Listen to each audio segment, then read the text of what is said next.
Apesar do clima, a região das frutas de caroço em Santa Catarina pode ter colheita plena. No quadro Temática, gerente da OCB comenta sobre a nova fase da reforma tributária. Turismo Rural apresenta roteiros encantadores na região de Ibirama. Pesquisador demonstra como fazer a quebra de dormência para garantir a boa germinação da semente. Programa Tribuna Rural dá destaque para a Fest Flor 2023, realizada no Distrito Federal. O milho, a soja e o feijão são as culturas que os produtores já estão de olho para a safrinha de verão. E a Fecoagro dispõe de duas opções: o fertilizante Nobre na base, reforçado com alga marinha, Litotâmnium, e o Cooper Animais para a cobertura. Obtenha uma lavoura perfeita, produtiva e totalmente inovadora com os fertilizantes da Fecoagro. Faça valer o poder da cooperação e procure o Nobre e o Cooper Animais nas cooperativas filiadas à Fecoagro. A Fecoagro de Santa Catarina é referência de união e intercooperação. Nossas tecnologias e fertilizantes especiais nutrem as plantas, aumentando a produtividade. A central de negócios forma a escala e gera economia em compras conjuntas. Coordenamos com eficiência e transparência o programa Terra Boa. Nossa comunicação é estruturada, levando informação aos cooperados através do rádio, TV e internet. Temos uma gestão profissional com certificado de excelência. Essa é a Fecoagro, permanentemente estimulando e praticando integração e intercooperação em nosso estado.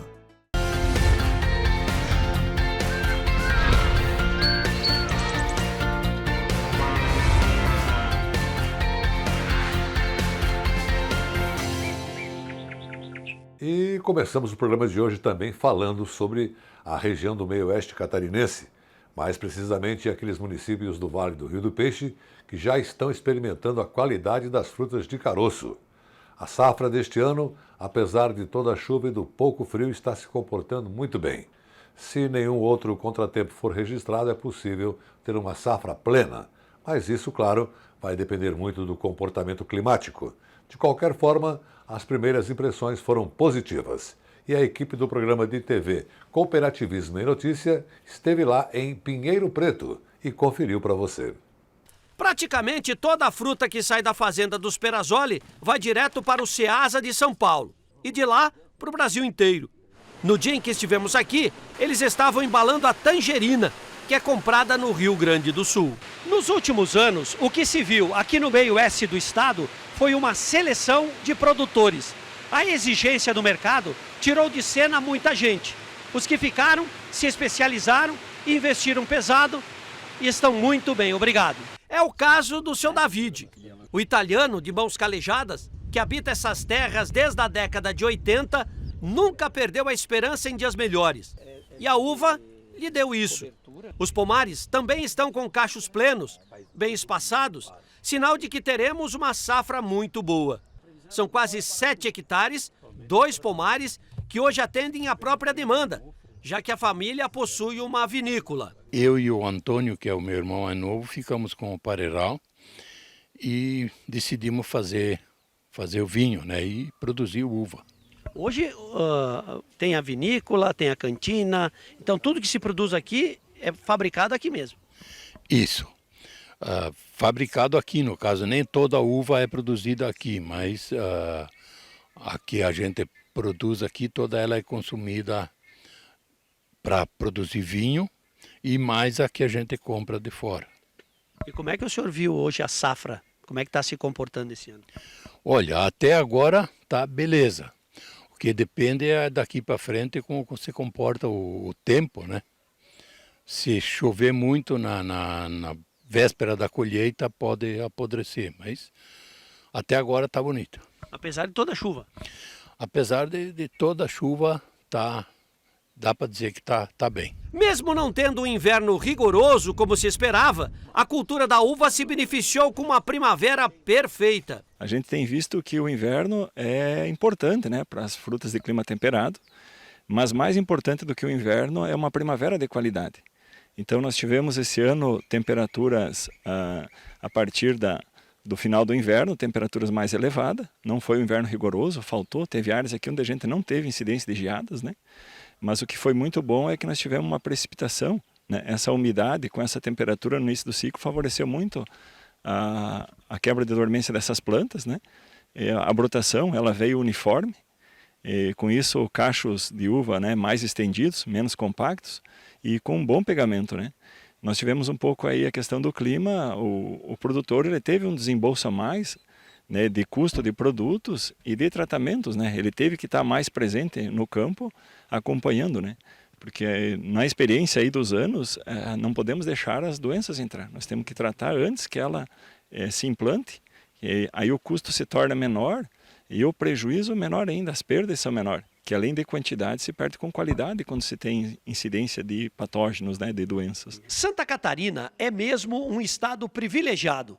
Andando por esses territórios todos, atrás de boas notícias de cooperativismo e de agronegócio, olha o que nós encontramos. Um túnel que foi inaugurado em 1909 da Rede Ferroviária Federal que liga o Rio Grande do Sul a São Paulo. Ou melhor, ligava. E essa rede fica bem ao lado da propriedade do seu Farina, que nós estivemos agora há pouco. Aliás, é uma ferrovia que traz boas lembranças. Essa estrada já foi a principal ligação da época. Tudo passava por aqui. Mas o tempo, o desleixo, a agressividade do mercado de transportes jogaram a velha ferrovia no esquecimento. Tudo parou de funcionar em 1983. Não na memória do seu David. Na juventude, eu lembro que eu e um amigo meu vínhamos se esconder atrás do muro aqui, dentro do túnel, para ver a Maria Fumaça passar.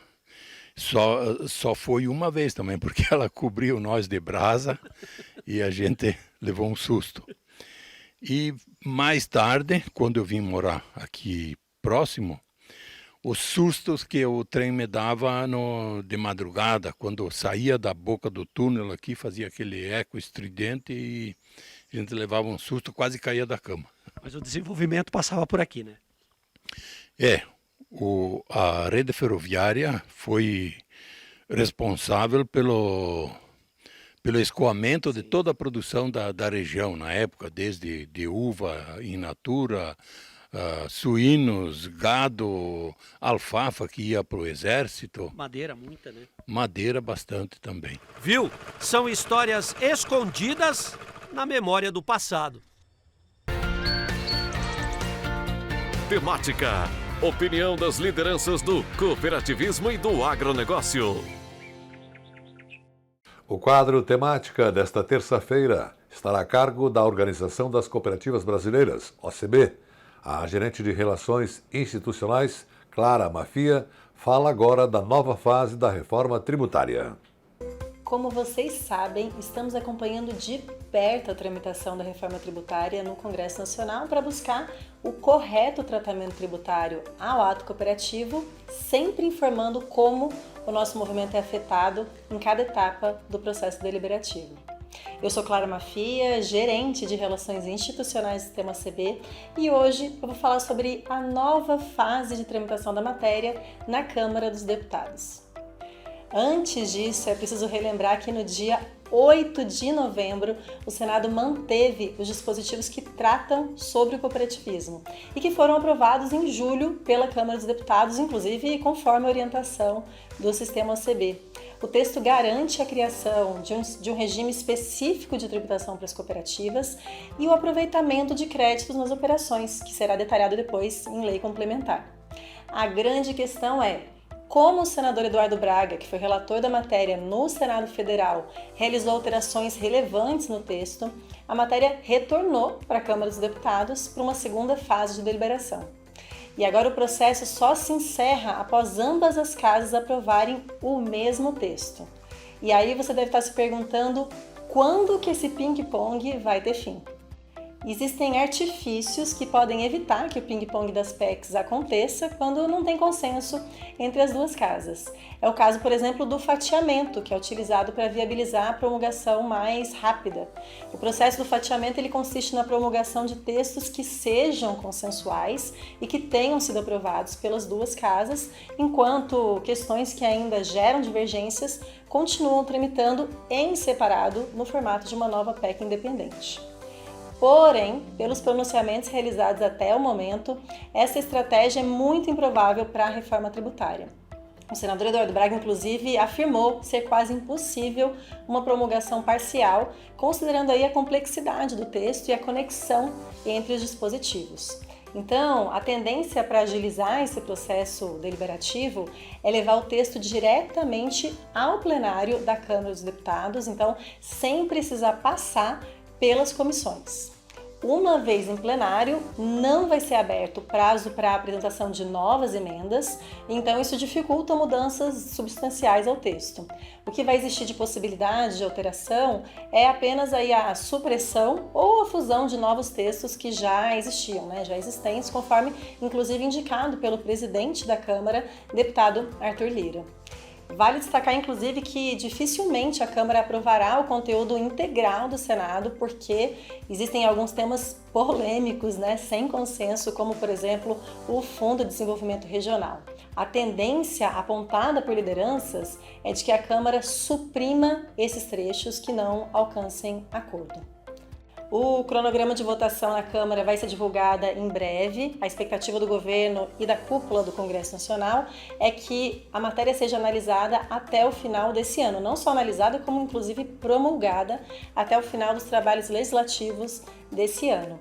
Os membros daquele GT que analisou o texto lá atrás, durante a primeira fase de tramitação na Câmara dos Deputados, eles já estão realizando reuniões com atores-chave e que são interessados, e a ideia é tentar viabilizar esse cenário de aprovação aí para as próximas semanas. Só que a confirmação desse cenário só vai ser possível dependendo aí dos rumos das negociações, até porque a gente sabe, tem ciência, de que ainda existem setores bastante insatisfeitos com o texto que foi aprovado na Câmara ou modificado no Senado Federal. Então, por isso, a gente por aqui continua com a nossa mobilização intensa, atentos aos novos acontecimentos, dobramentos, para garantir o quê? Garantir que o nosso texto, que garante um tratamento específico para as cooperativas, seja mantido. E confira agora os assuntos que teremos no próximo bloco. Turismo rural apresenta roteiros encantadores na região de Ibirama, Médio Vale do Itajaí. Pesquisador demonstra como fazer a quebra de dormência para garantir boa germinação da semente. Programa Tribuna Rural dá destaque para a Fest Flor 2023, realizada no Distrito Federal. O milho, a soja e o feijão são as culturas que os produtores já estão de olho para a safrinha de verão. E a FECOAGRO dispõe de duas opções: o fertilizante Nobre na base, reforçado com alga marinha, Litotâmnium, e o Cooper Animais para cobertura. Obtenha uma lavoura perfeita, produtiva e totalmente inovadora com os fertilizantes da FECOAGRO. Faça valer o poder da cooperação e procure o Nobre e o Cooper Animais nas cooperativas filiadas à FECOAGRO. A FECOAGRO de Santa Catarina é referência de união e intercooperação. Nossas tecnologias e fertilizantes especiais nutrem as plantas, aumentando a produtividade. A central de negócios forma a escala e gera economia em compras conjuntas. Coordenamos com eficiência e transparência o programa Terra Boa. Nossa comunicação é estruturada levando informação aos cooperados através do rádio, TV e internet. Temos uma gestão profissional com certificado de excelência. Essa é a FECOAGRO, permanentemente estimulando e praticando integração e intercooperação em nosso estado.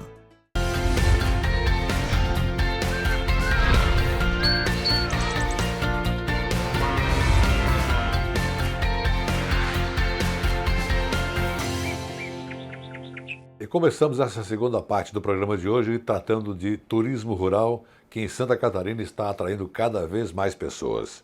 O contato com a natureza, o sabor da comida colonial, o acolhimento das famílias, faz desta atividade um sucesso em todo o estado. Santa Catarina é um estado repleto de atrativos.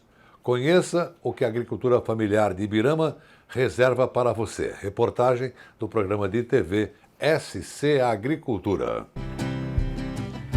Se você busca um destino para conhecer as belezas do campo, relaxar, saborear a gastronomia típica, a opção é o turismo rural. Santa Catarina é repleta de atrativos e cada município oferece o que tem de melhor. Vale a pena conhecer Ibirama, no Alto Vale do Itajaí, e vivenciar experiências inesquecíveis.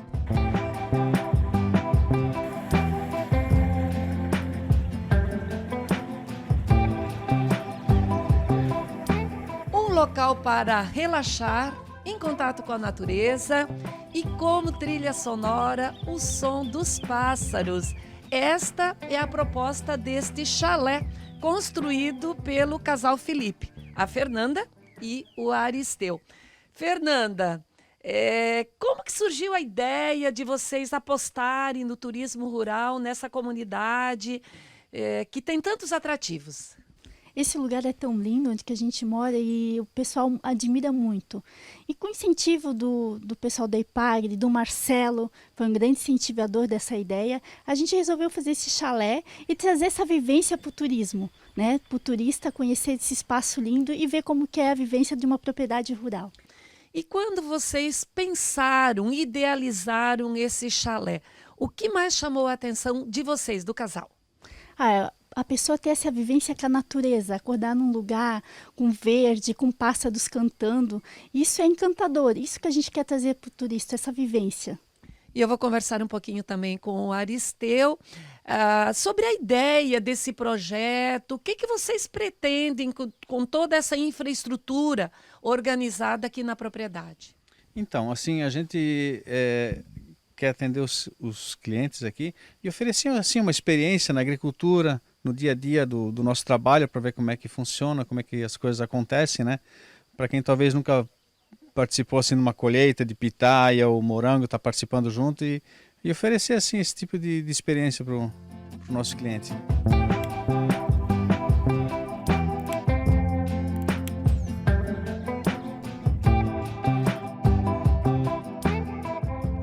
No roteiro Caminhos do Campo, uma parada obrigatória é aqui, no restaurante Da Horta para a Mesa. Comida típica regional com aquele sabor colonial.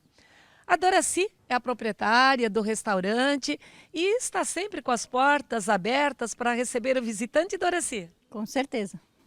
A gente recebe com muito prazer todos que vêm aqui almoçar. E o que vocês oferecem no cardápio? Diversas variedades, tem o aipim de forno, tem polenta, tem macarrão caseiro, tem o mareco recheado, frango, costela e diversos tipos de salada. E vocês abrem todo final de semana, durante a semana também? Abrimos todos os finais de semana e durante a semana, se tiver um grupo que quiser fazer um almoço aqui, a gente também faz. O Marcelo Steiner é extensionista rural no município de Ibirama e a IPAGRE tem um papel decisivo na capacitação dos produtores, na organização dos roteiros turísticos nos diferentes municípios, assim como acontece aqui em Ibirama, né, Marcelo? Turismo rural é um negócio recente aqui no município ou vocês já vêm trabalhando há bastante tempo? Bom, é uma atividade que iniciou há um bom tempo aqui com a Prefeitura e a IPAGRE vem apoiando bastante essa iniciativa, né? A gente tem uma parceria aqui com o município, com a Secretaria Municipal do Turismo, né? Com outras entidades também que prestam assistência para as famílias, mas a IPAGRE tem um papel fundamental que é auxiliar na organização, na capacitação, na busca de conhecimento para esses produtores que queiram trabalhar com a questão do turismo, para eles estarem capacitados, né, para receber bem os turistas. A gente tem um potencial enorme aqui no município a ser explorado, com rotas muito interessantes, com preservação da natureza, preservação da arquitetura histórica, preservação da nossa cultura, a cultura italiana, a cultura alemã. E para ele trazer emprego e renda para as famílias, como mais uma alternativa de renda, né, para as populações aqui da agricultura, que nem sempre a agricultura, o meio rural pode ser só agricultura, ele pode ter outras atividades que agregam valor à propriedade. O turismo é de médio e longo prazo, então a gente tem que criar uma credibilidade no empreendedor para que realmente ele invista. E é o que está acontecendo agora. A gente está investindo aí na parte de estruturação do turismo rural, né? Onde que há vários empreendedores já acreditando, temos bastante visitantes já vindo para a cidade e realmente curtindo o que há de melhor, né? Que nós temos aqui a natureza e também produtos coloniais, hospedagens, temos a parte histórica também, né? A Catiúcia é extensionista rural responsável pelo programa Gestão de Negócios e Mercados no Alto Vale do Itajaí. E ela vai nos falar um pouquinho como é que está se desenvolvendo o turismo rural nessa região. Sim, o turismo rural ele entra nas propriedades rurais como uma fonte alternativa de renda, né? Em algumas das propriedades como complementar, em outras ele já vem ser a principal fonte de renda. E na região do Alto Vale, na região turística que compõe, né, a região turística Caminhos do Alto Vale, ele vem se destacando e inovando aí com empreendimentos de grande porte aí com o turismo rural. Especialmente no que diz respeito aos sistemas produtivos, né, as cadeias produtivas, que abre a porta das propriedades rurais para que o turista venha experimentar do dia a dia das famílias rurais, das famílias agricultoras, também participando aí das experiências produtivas, né, podendo acompanhar o café colonial, o Colipag, a hospedagem no meio rural, ofertando aí a experiência do turismo rural para a sociedade como um todo. E agora uma matéria bastante técnica. Uma germinação irregular pode estar ligada à má conservação das sementes. A quebra da dormência é um procedimento simples que pode garantir uma boa germinação. Assista à demonstração de como fazer a quebra da dormência feita por um pesquisador da Embrapa. Um desses procedimentos diz respeito à dureza de algumas sementes de leguminosas. No caso aqui, a mucuna preta, ela tem uma grande dormência. O que quer dizer isso? Se você colocar no campo, ela nem sempre germina. Para isso, é preciso proceder à quebra dessa dormência. Uma das formas mais simples de quebra de dormência, no caso da mucuna preta, que nós vamos utilizar aqui, é usando a água aquecida, até o ponto em que você consegue colocar o dedo sem queimar. Feito isso, a água estando quente, nós vamos usar a proporção de 1 de semente para 2 de água aquecida. É incluída essa água na semente e permanece isso por 5 minutos. Passados esses 5 minutos, essa água é escorrida e essas sementes são resfriadas em água corrente para que não percam a sua vitalidade. A partir do resfriamento dessas sementes, elas são secas em uma área plana, de preferência com camadas finas, para que essa secagem ocorra rapidamente. Concluído o procedimento de quebra de dormência, nós passamos agora para o procedimento de inoculação das sementes de adubos verdes com os rizóbios. A gente aqui tem a mucuna preta já com a dormência quebrada, que passou por todo aquele procedimento que nós vimos anteriormente, 1 litro de água, 7 colheres de açúcar cristal, o inoculante, o rizóbio e o calcário, de preferência o dolomítico. Depois de umedecida a semente, fechamos o saco e agitamos bastante para que toda a semente fique com uma película da solução açucarada. Passamos agora para a inoculação do rizóbio nas sementes. É colocada uma quantidade razoável. E agora é necessário agitar bastante para que a película de rizóbio fique aderida às sementes. O próximo procedimento é a inclusão do calcário dolomítico para que ele forme uma camada protetora que facilita a sobrevivência do rizóbio em volta da semente. E com isso, a inoculação está concluída e a semente já pode ser semeada. Terminado o procedimento de inoculação, é preciso que essas sementes cheguem ao campo até no máximo 24 horas para que esses rizóbios não percam a sua vitalidade. E com o objetivo de celebrar o sucesso do setor da floricultura e fortalecer essa cadeia produtiva que tanto contribui com a economia do Distrito Federal, é realizado na capital federal a Fest Flor Brasil, que neste ano está em sua 8ª edição. A reportagem do programa Tribuna Rural.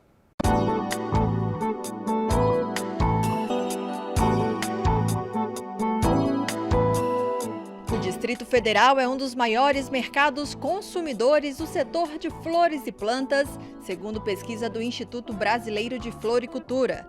A cadeia produtiva movimenta por ano mais de 180 milhões de reais. A produção de flores aqui do Distrito Federal tem em torno de 415 hectares plantados, gerou 181 milhões de reais no ano de 2022.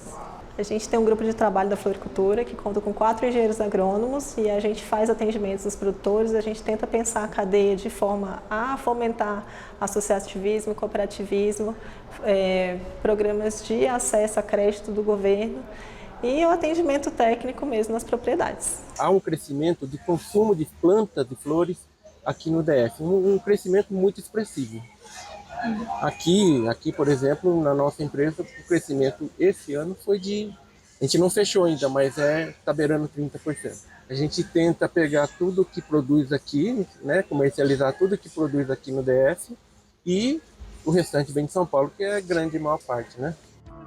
E com o objetivo de celebrar o sucesso do setor e fortalecer essa cadeia produtiva que tanto contribui com a economia do DF, é realizado aqui na capital federal a Fest Flor Brasil, que neste ano está em sua 8ª edição. Foi uma cadeia produtiva que sofreu muito na pandemia, porque as festas foram canceladas, eventos, casamentos, né? Então foi uma das atividades que mais sofreu. São os produtores de flores de corte, principalmente, né? Então, hoje nós estamos com essa nova edição neste ano, né?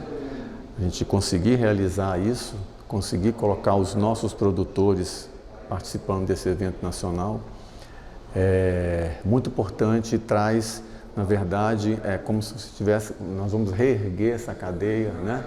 É o start de um novo momento, né? De um crescimento que a cadeia tanto precisa. Porque o evento chama atenção para a atividade, o evento chama atenção para a qualidade de vida que a flor e a planta ornamental, né, proporciona. É um evento que une a cadeia produtiva, porque dentro dele tem os paisagistas, os decoradores, as empresas de casamento e os produtores. Então é um local de negócios entre eles, né, de fortalecer a cadeia e de fortalecer perante o público também.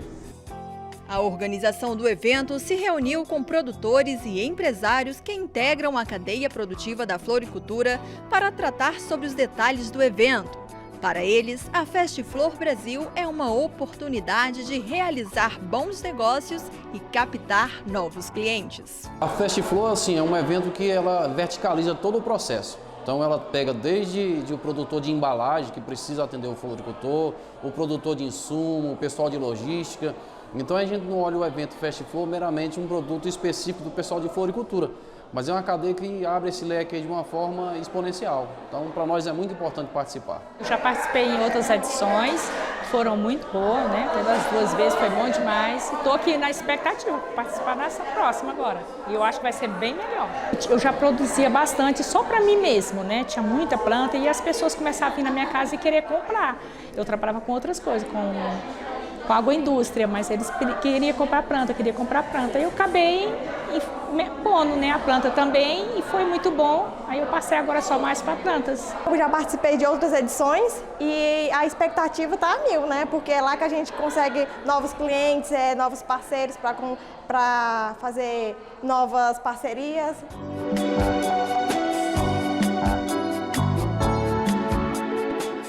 E com esse festival de cores da Fest Flor realizada na capital federal, vamos encerrando por aqui o nosso programa de hoje.